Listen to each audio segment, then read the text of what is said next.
Yum. So, we've been waiting anxiously for that announcement from Busch Gardens Williamsburg on whether or not we're going to get a HowlOScream, and it seems like we're not. But we are getting something. All that and much more in today's video. Now, before we get into that, let me tell you a little bit about the channel that you've just tuned into. My name's Eddie. This is Eddytainment. Welcome. On this channel, we cover everything from haunt events, theme parks, travel, and much more. So if that's your thing, consider browsing my channel and checking out the videos as well as subscribing. Every little bit counts. Now, like I said in the intro, on today's video, we're going to be covering Busch Gardens Williamsburg Halloween event. And unfortunately, this year, we are not getting HowlOScream.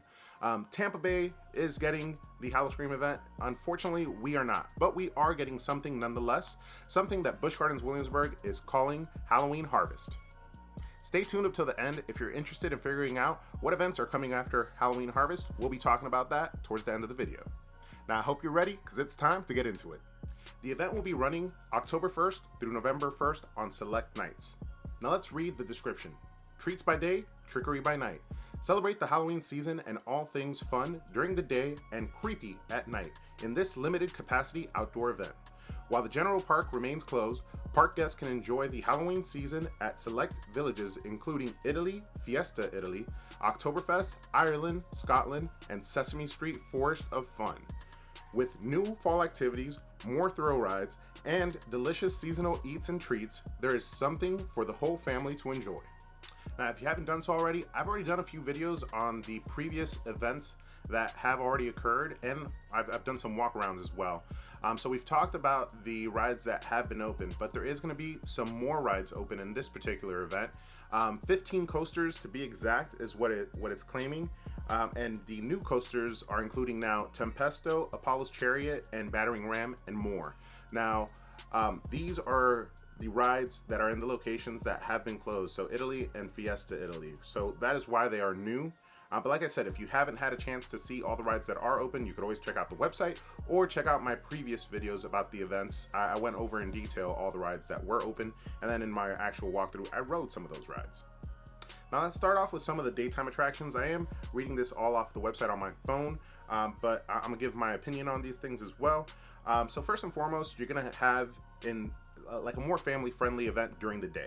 Okay, so this is gonna be split between a daytime and a nighttime event. And then there's going to be also different reservation times. So Saturday, it seems like it's going to have the most amount of reservation times.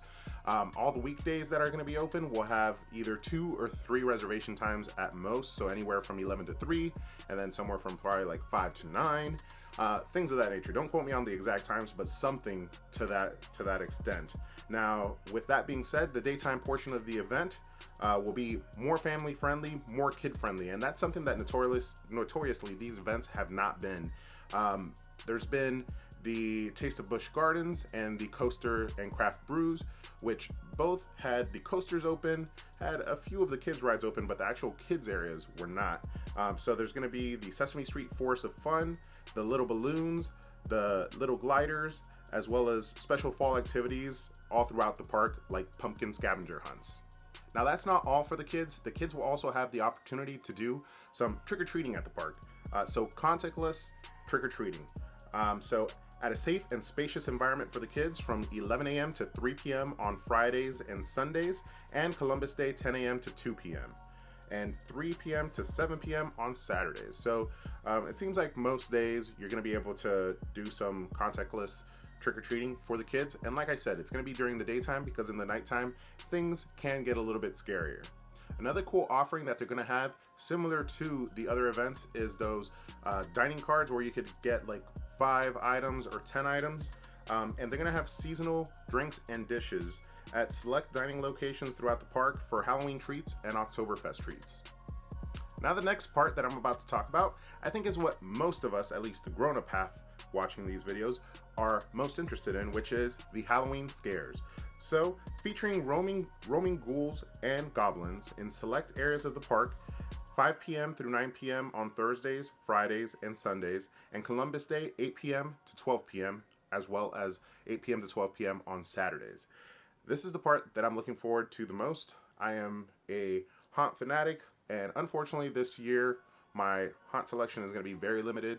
Busch Gardens Williamsburg always does HowlOScream, and it's an event that I enjoy going to and I go to every single year. I've vlogged it for you guys. Go back and check out my 2018, 2019 videos. It's always a great time. So I'm looking forward to see what they do without having houses at the event. There's not going to be actual haunted houses that you could walk through. So these are going to be scare zones. I've seen some of the videos already for the Tampa location, and basically what they've created is these scare zones that the majority of them are just regular scare zones you're just walking through. But some of the scare zones are actually almost like a walkthrough experience, but outside. And I hope that's something that Busch Gardens Williamsburg also incorporates in their event. Now let's talk a little bit about the actual prices that go into this. So these select events have been pretty across the board the same price, and it looks like this is no different. First and foremost, you will need a reservation, but in order to make those reservations, you should buy your ticket first. In the process of buying your ticket, it will take you to the reservations section, so I would just suggest doing that. Now, at the moment, the event does seem to be completely sold out, unfortunately. But just like last two events, there's a little notation above that says keep checking back at the website as these availabilities may change. And I think what ends up happening is as the event gets closer, they take a look at how many people actually made reservations, and then they'll open up a new pool in expectation of the people that won't show up. For example, you know, if they had like 10 people, there's a likelihood that maybe 2 of those people are not going to show up. So in the event, if we go off of those same metrics, if 100 people were on the reservations, maybe 20 people don't show up. So they open up another pool, and I was actually able to get tickets like that. Now the tickets are $49.99, and if you're a member, a pass holder, or a fun card holder, it's going to be already included in your pass, but you will still need to make a reservation. Now that's basically the whole event, Halloween Harvest in a nutshell. I am excited. Haunts and Halloween events are really my thing.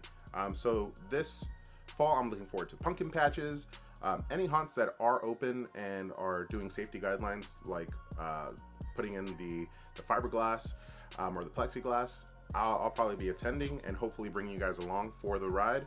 And then Halloween Harvest. This seems like a really cool event. You have everything from family friendly all the way to a little bit more grown-up atmosphere with the scares at night after 5 p.m. So I'm not sure what you guys are thinking about it, but I hope you do go check it out. If you see me out there, make sure to say hi. But this is not all we have to talk about. There is another event that has already kind of been announced, and I'm looking forward to as well. If you're a fan of Busch Gardens Williamsburg, stay tuned. We're going to talk about that now, and that is the Christmas event.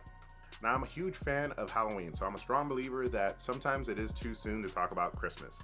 But I just wanted to talk about this really quick because some of the other events, like Halloween Harvest, weren't announced up till very shortly before the event was due to open. But I was searching for this video, doing my research, and I went to the event portion of the website, and then I scrolled, and already you could see, let's see if it, yep, you got Christmas special events. Now, they haven't called it Christmas Town like they would in the past, but it does look like it's coming November 14th, so shortly after Halloween Harvest closes, to January 4th. Now, it's going to be on select dates. There's no telling how limited the capacity is going to be. It does say that it will be a limited capacity event. So I think this is the style of event that we can expect up till the end of the year. I'm excited for a Christmas event, but my mind right now is on the game, which is Halloween, fall, get some scares in. But I just wanted to bring this up because I thought it was kind of interesting that it was already on the website and most of their other events weren't announced too early. Now that's all for today's video talking about Busch Gardens Williamsburg Halloween Harvest. Let me know down in the comments below if you expect to be attending the event, and if you enjoyed this video, make sure to give it a fat thumbs up, punch that like button, and guys, really, if you have made it this far, please subscribe to the channel. Every little bit counts. I really appreciate the support. And as always, guys, don't forget to ask yourself, have you been entertained?